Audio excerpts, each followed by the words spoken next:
नमस्कार मित्रों। तो योग उपनिषद के पूर्व वर्ष के जो प्रश्न पत्र हैं उसकी चर्चा के क्रम में ही हम आगे जून 2020 में योग उपनिषद से संबंधित जितने भी प्रश्न आए हैं उन सब पर हम आज चर्चा करेंगे। तो जिन विद्यार्थियों ने पहले के प्रश्न पत्रों का अवलोकन नहीं किया है तो वो पहले उनको देख लेंगे, उसके बाद इसको देखेंगे तो काफ़ी कुछ आपको लाभ होगा और काफ़ी चीज़ें आप रिलेट कर पाएंगे। तो प्रश्न है आपका कि श्वेता अश्वतर उपनिषद के अनुसार इनमें से किसके द्वारा परम कारण स्वरूप परमात्मा जिए हैं।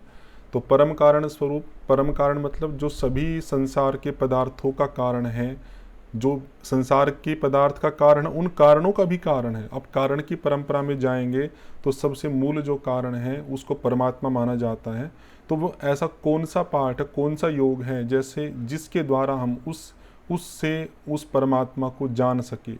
तो वहाँ पे सांख्य योग की बात आती है, सांख्य योगाधिगम्यम ऐसे एक आपका मंत्र आता है, उसका एक अंश मैंने बोला कि ऐसा ऐसा जो परमात्मा है, इन इन विशेषताओं से युक्त जो परमात्मा है, तो सांख्य योगाधिगम्य, वो सांख्य योग के द्वारा अधिगम्य है। तम मत्वा हाँ धीर हर्ष शोक जहाती, जिसको जानकर जो धीर व्यक्ति है वो हर्ष और शोक दोनों को त्याग कर देता। आदि आदि बातें काफ़ी सारी वहाँ पर कही गई है। तो सांख्य योग वाला पाठ वहाँ पर कहा गया है और उसी को आपको यहाँ पर ध्यान रखना चाहिए। नादबिंदु उपनिषद से प्रश्न, अब देखें नादबिंदु से काफ़ी प्रश्न आते रहते हैं, पहले की परीक्षाओं में भी आए थे, इसमें भी दिए हुए हैं, एक ना के अगला भी दूसरा प्रश्न भी आएगा। तो नादबिंदु उपनिषद के अनुसार ओंकार की किस मात्रा में प्राण त्याग का फल ब्रह्मलोक की प्राप्ति है। तो ओंकार की 12 मात्राएं हमने पहले पढ़ी थी, 12 मात्राएं हैं। तो उन 12 मात्राओं में जो जो व्यक्ति ध्यान कर रहा है, पहली पे कर रहा है या दूसरे पे कर रहा है, तीसरे पे कर रहा है, और उस मात्रा का ध्यान करते समय यदि वो प्राणों का त्याग कर देता है तो वहाँ पे अलग अलग लोकों की प्राप्ति कही गई है। तो जैसे मात्राएं थी आपकी, संक्षेप में लिख रहा हूँ, 12 मात्राएं जो थी मैंने कहानी बताई थी, घोषणा हुई विद्युत की, ठीक है, फिर पतंगे उठने लगे, फिर वायु का नाम, फिर इंद्र, फिर विष्णु, फिर आपका रुद्र आ गया, उसके बाद महान धैर्य से नारी ब्रह्म को प्राप्त हो गई। तो एक तो शब्द से पता लगता है कि ब्रह्मलोक की जो प्राप्ति है वो ब्राह्मी, जो अंतिम 12वीं आपकी जो मात्रा है उससे है। और ये प्रश्न आगे भी कई बार आपका पूछा जाएगा घुमा फिरा के, और बहुत सरल है। मात्रा का नाम भी ब्राह्मी मात्रा है और लोक की प्राप्ति भी ब्रह्मलोक है। बाकी वैसे मोटा मोटा आप देखें तो पहली मात्रा में जो है वो चक्रवर्ती सम्राट वो बनता है। उसके बाद एक कहानी हम पढ़ाते क्लास में कि यक्ष विद्या जो थी वो गंधर्व को प्राप्त हुई तो वो यक्ष के रूप में प्राप्त होगा। फिर विद्याधर नाम के एक देवता होते हैं, उन देवताओं के रूप में प्राप्त होगा। और अगले माता आपका गंधर्व, तो गंधर्व के रूप में उत्पन्न होगा। उसके बाद में आता आपका सोमलोक का पार्ट आता है, ठीक है, सोमलोक आ जाएगा, एक पार्ट है बीच में। उसके बाद में देखो इंद्र से इंद्रलोक की प्राप्ति, विष्णु से विष्णुलोक की प्राप्ति, रुद्र से रुद्र वाले पशुलोक की प्राप्ति, ये हो गए। फिर आपका महति से जो आपके 7 प्रकार के लोग होते हैं, भू भुवः स्वः मह जनः तपः सत्यम, तो वही महति है, तो मह से स्टार्ट करो, शब्द भी मैच होता मह, फिर अगले में जनः, फिर आपका तपः, और सबसे अंत वाले में आता है ब्राह्मी वाले में ब्रह्मलोक की प्राप्ति। इस प्रकार से 12 मात्राओं में ये 12 प्रकार के लोक यहाँ पे दिखाए गए हैं। तो आपसे तो ब्रह्मलोक की प्राप्ति पूछी थी, तो 12वीं मात्रा वाला आपका आंसर हो जाएगा। अब देखो वही क्वेश्चन थोड़ा घुमा के आगे पूछ लिया, ओंकार की 12वीं जो मात्रा किस नाम से जानी जाती है, तो ब्राह्मी। देखो एक ही प्रश्न है, उसको अगर हमें पता हो तो ये भी प्रश्न आपका ठीक हो गया और ये भी ठीक हो गया। इसी तरह से प्रश्न भी पूछते हैं, तो बहुत ज़्यादा विचार करके नहीं पूछते हैं, जैसा आ गया, एक ही प्रश्न को 2 बार पूछ लिया घुमा फिरा के, ऐसे आगे भी होगा। ऐसा नहीं कि पहली बार, आगे के प्रश्नों में भी हम इस तरह से देखेंगे। अगला है कि मनोन्मनी अवस्था में प्राण किस नाड़ी में बहता है। तो अलग अलग नाड़ियां हैं, 72,000 हैं, फिर उनमें मुख्य 10 हैं, उन 10 में भी मुख्य इड़ा, पिंगला, सुषुम्ना। तो सामान्यतः जो प्राण बहता है हमारा, मनोन्मनी अवस्था को हटा दो, सामान्य अवस्था जो होती है इड़ा में बहता है आपका और पिंगला में बहता है, 2 नाड़ियों में, चंद्र नाड़ी और सूर्य नाड़ी। लेकिन जब कुंडलिनी जागृत हो जाती है हाँ, कुंडली जागृत होने के बाद में सुषुम्ना नाड़ी ओपन हो जाती है। उसके बाद वो जो प्राण है मनोन्मनी अवस्था को प्राप्त होने के बाद वो सुषुम्ना नाड़ी में बहता है। काफ़ी इंपॉर्टेंट पार्ट है। नाद बिंदु उपनिषद के अंदर भी ये काफ़ी विस्तार से बताया गया है कि मनोन्मनी अवस्था की प्राप्ति होगी, प्राण सुषुम्ना में चला जाएगा। तो सी ऑप्शन आपका बनेगा कि प्राण किस नाड़ी में बहता है, जो सबसे मुख्य नाड़ी सुषुम्ना, उसके अंदर वो बहता है। अगला त्रिशिकी ब्राह्मणोपनिषद के अनुसार मानव शरीर में प्राण वायु के प्रधान निवास स्थान की जो प्राण वायु है, 5 मुख्य वायु है आपकी, प्राण अपान समान व्यान उदान।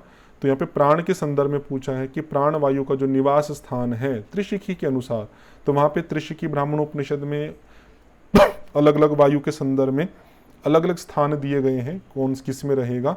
तो यहाँ पे प्राण के संदर्भ में पूछा है, वो देखिएगा।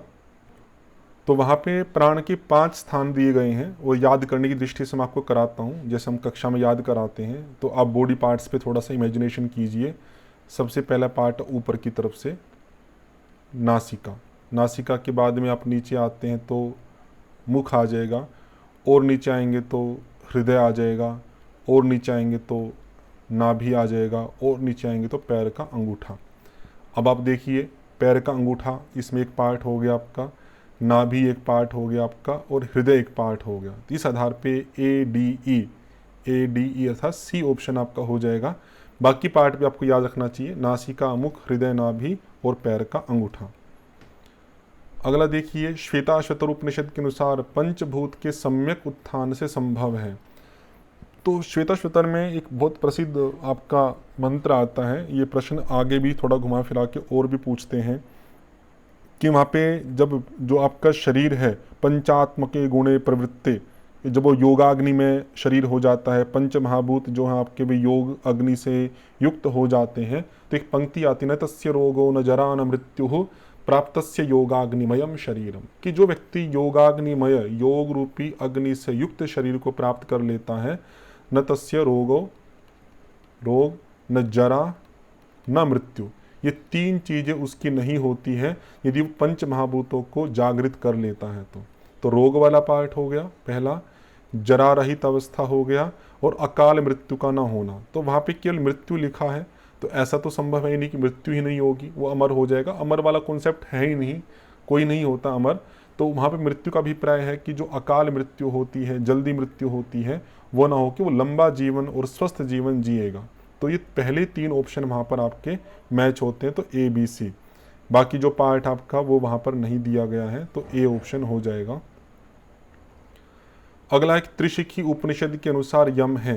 तो पिछले पार्ट में नियम पूछे थे, आपके नियमों का क्रम पूछा था। अब यहाँ पे क्रम तो नहीं पूछे, बस सामान्य यम पूछे हैं। तो 10 यम है, मैं आपको याद भी करा देता हूँ। तो जैसे योग दर्शन में जो आपके 5 यम हैं, 4 तो उसी में से ही है, अहिंसा, सत्य, अस्तेय और ब्रह्मचर्य, इसी सीक्वेंस में रखिएगा। अगले में हमने कहानी बना रखी दाक्षरी। तो द से दया, आ से आर्जव, आर्जव बोलते हैं सरलता, छल कपट से रहित होना, क्ष से क्षमा, और री से धृति, धृति बोलते धैर्य अर्थात पेशेंस को। उसके बाद 2 बचते हैं आपके मिताहार और शौच। तो मिस हमने किया हुआ है, मी से मिताहार और श से आपका शौच। ये 10 यम है जो वहाँ पर दिए गए हैं। तो एक तो 4 का जोड़ा सीक्वेंस वाइज ही मैंने लिखवाए हैं, सीक्वेंस वाइज ही आपको याद रखने चाहिए। अहिंसा, सत्य, अस्तेय, ब्रह्मचर्य, 4 ये हो गए। फिर दाक्षरी एक हमने संकेत रखा था दाक्षरी के रूप में।